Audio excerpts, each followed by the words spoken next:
Hai teman-teman, kami dari kelompok 12. Kami kelompok 12 yang beranggotakan 4 orang. Yang pertama, Sally Amelia Pratiwi. Yang kedua, Alvinia Fahrunisa. Yang ketiga, Sinta Nur Istiwa Alin. Yang keempat, Anvan Anfanani. Di sini kita akan menjelaskan interrelasi filsafat dengan pilar pendidikan Islam. Biar tidak lama-lama, mari kita simak penjelasan dari teman-teman kita. Pengertian filsafat pendidikan Islam. Filsafat pendidikan Islam merupakan kajian filosofis mengenai berbagai masalah pendidikan yang berlandaskan ajaran Islam. Pendidikan Islam haruslah memiliki pilar-pilar yang mampu menopang struktur keilmuannya, sekaligus menjadi ciri khas dan identitasnya. Pilar utama pendidikan Islam berpusat pada tauhid berbasis akhlak. Selain tauhid dan akhlak, salah satu penopang Islam dan keilmuannya adalah ilmu fikih. Karena ilmu fikih merupakan dasar untuk mendapatkan hukum. Sehingga dapat disimpulkan bahwa interrelasi filsafat pendidikan Islam dibedakan menjadi 3 pilar loh. Apa aja sih? Yuk kita simak penjelasannya berikut ini. Interrelasi pilar pendidikan Islam dibagi menjadi 3, yaitu yang pertama, interrelasi ilmu tauhid dalam pilar pendidikan Islam. Yang kedua, interrelasi ilmu akhlak dalam pilar pendidikan Islam.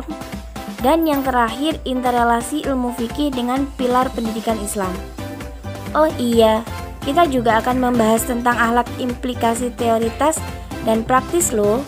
Nah, untuk lebih jelasnya, yuk kita simak. Interrelasi ilmu tauhid dengan filsafat pendidikan Islam. Kata fitrah berasal dari kata fatoro, yang berarti menjadikan. Kata ini disebutkan dalam 20 kali dalam Al-Quran. Makna fitrah dalam Al-Quran dapat dikelompokkan menjadi 4 makna. Yang pertama, proses penciptaan langit dan bumi. Yang kedua, proses penciptaan manusia. Yang ketiga, pengaturan alam dengan seluruh isinya yang serasi dan seimbang. Dan yang terakhir, pemaknaan agama Allah sebagai pedoman bagi manusia dalam menjalankan tugasnya. Tujuan manusia hidup adalah untuk menyembah Allah. Maka dari itu, dibutuhkan ilmu untuk menjalankan perintah Allah dan menjauhi larangannya. Hai orang-orang yang beriman, bertakwalah kepada Allah sebenar-benarnya takwa kepadanya. Dan janganlah sekali-kali kamu mati melainkan dalam keadaan beragama Islam. Quran Surat Al-Imran ayat 102. Dan tugas ilmu tauhid adalah menjaga iman supaya meninggal dalam keadaan Islam.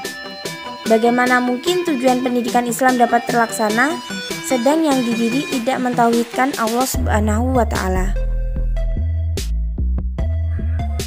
Selanjutnya, interrelasi ilmu akhlak dengan filsafat pendidikan Islam. Akhlak adalah jamak dari khuluq, yang berarti adat kebiasaan atau al-adat, perangai, tabiat atau al-sajiyat, watak atau al-tob, adab atau sopan santun atau al-muru'at, dan agama al-din. Menurut para ahli masa lalu atau al-qudamah, akhlak asahlah kemampuan jiwa untuk melahirkan suatu perbuatan secara spontan, tanpa pemikiran atau pemaksaan. Sering pula yang dimaksud dengan akhlak adalah semua perbuatan yang lahir atas dorongan jiwa berupa perbuatan baik atau buruk.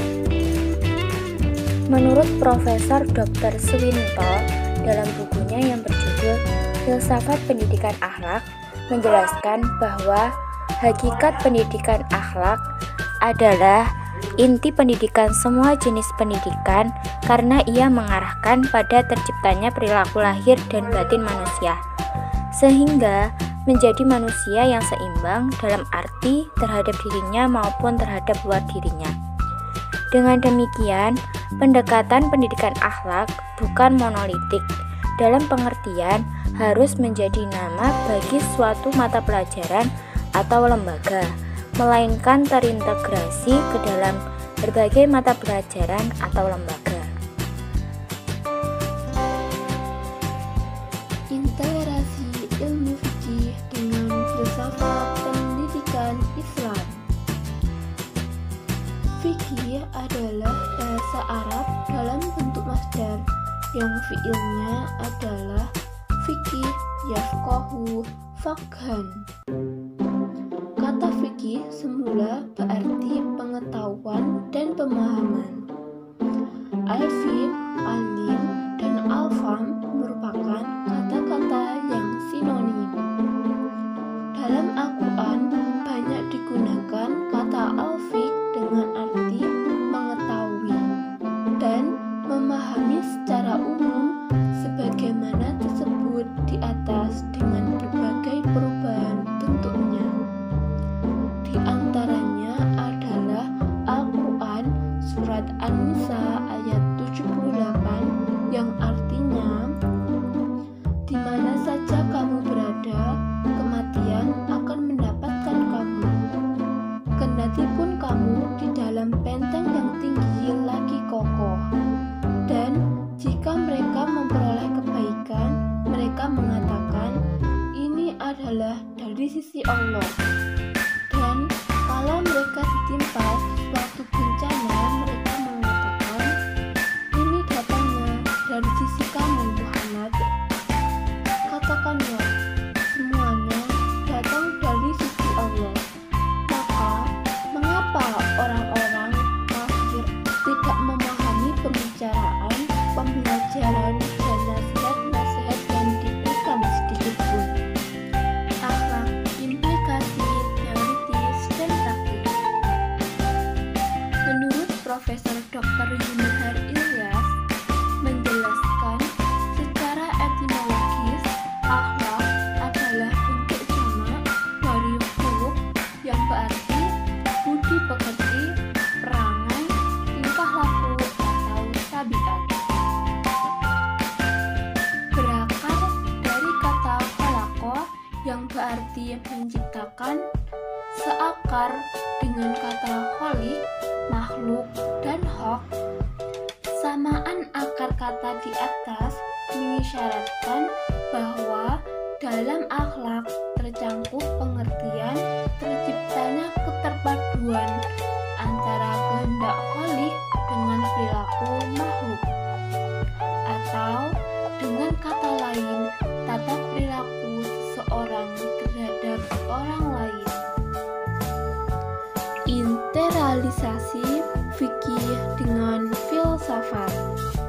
Dalam memahami dan menafsirkan ayat-ayat Al-Quran yang berkenaan dengan hukum, diperlukannya sebuah ijtihad, yaitu suatu usaha dengan mempergunakan akal dan prinsip kelogisan untuk mengeluarkan ketentuan-ketentuan hukum dari sumbernya.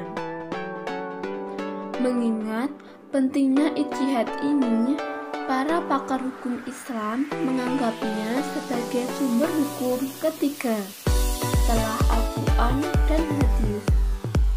Termasuk dalam ijtihad tersebut adalah qiyas, yakni menyamakan hukum sesuatu yang tidak ada nas hukumnya dengan sesuatu yang lain yang ada nas hukumnya atas dasar persamaan, sebab dalam menentukan persamaan diperlukan pemikiran.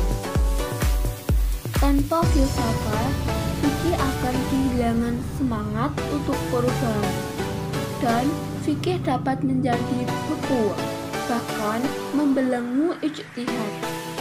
Cabang filsafat yang membahas masalah ilmu adalah filsafat ilmu. Tujuannya mengadakan analisis mengenai ilmu pengetahuan dan cara bagaimana pengetahuan ilmiah itu diperoleh. Jadi, dapat disimpulkan bahwa pendidikan Islam haruslah memiliki pilar-pilar yang mampu menopang struktur keilmuannya. Dalam perspektif Islam, kita meyakini bahwa seluruh konsep dasar ajaran Islam adalah merupakan implementasi kehendak Allah dalam menciptakan manusia dan seluruh alam semesta yang akan menghantarkan umat manusia sampai kepada tujuan hidupnya yang hakiki, yakni memperoleh kebahagiaan baik di dunia maupun akhirat. Dan dengan akal pikiran serta ilmu pengetahuan yang bersumber dari wahyu Allah Subhanahu wa Ta'ala di dalam Al-Quran. Terima kasih, sekian penjelasan dari kami. Kurang lebihnya kami mohon maaf sebesar-besarnya. Wassalamualaikum warahmatullahi wabarakatuh.